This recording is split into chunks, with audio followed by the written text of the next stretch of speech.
Okay, so now the remaining question is, what if I have a Neumann boundary condition on the right hand side?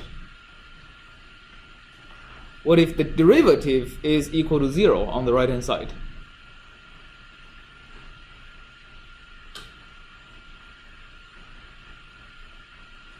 So how does a derivative equal to 0 reflect in the weak form?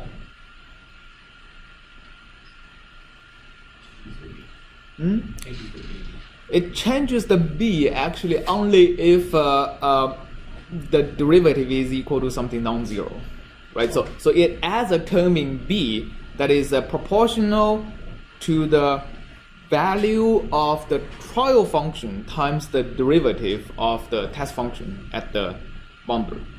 So if the derivative is equal to 0, actually it does not change the weak form. It just relaxes the space in which I have to be in. So basically, enforcing a derivative is equal to 0, it just free the boundary. It's automatically going to be satisfied. So this is why the kind of boundary conditions that is that does not put any constraint on the function space is called a natural boundary condition, because it's kind of naturally satisfied by the weak form. So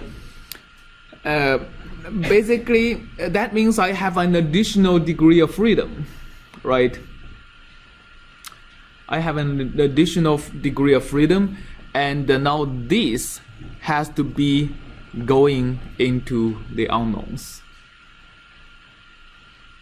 All right. Okay, so what does this mean? That means I have an additional that means basically I need to extend the matrix a little bit more and the right hand side a little bit more. So let's do that. A is equal to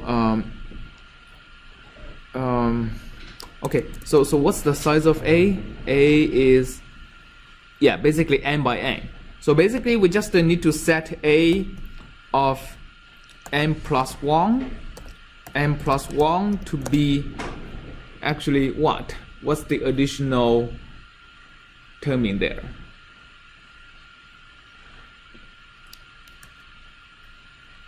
So let's take a look at what A is. A is the, well, integral of the basis functions, right? So now we are focusing on the very last basis function. So what's the integral of the very last basis function, the derivative squared?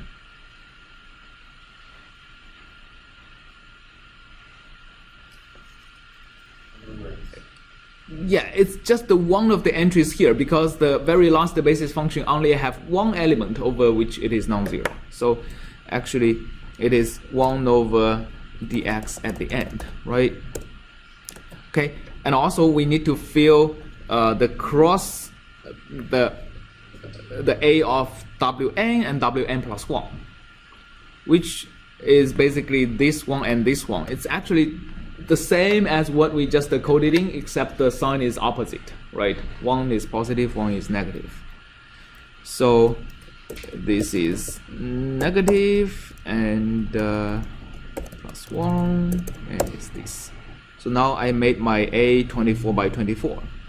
My B n plus 1 also has to be added, and okay, so first of all I have to reverse my Bn. Instead of this I just subtract it, because this is from my previous boundary condition. Okay, then Bn plus 1 is going to be, again, my original B is the sum of contribution from two elements, but now the very last one only have contribution from a single element. So it's just going to be dx and divided by 2. All right. So now let me do the backslash again. Okay, and plot it. Maybe make another figure. Plot it again. Now I don't need any boundary condition on the right, because C already contains the value of the function on the right. So I still have the boundary condition of 1 on the left, right? But on the right, you see the zero derivative boundary condition seems to be automatically enforced. All right. So it's a finite element is basically like that. You tweak the weak form depending on different boundary conditions, different equations. You construct the matrix, you construct the right hand side, and you solve. And then the solution, if you're using nodal basis, it's very easy. The solution is actually the value of the function at the nodes. All right. Cool.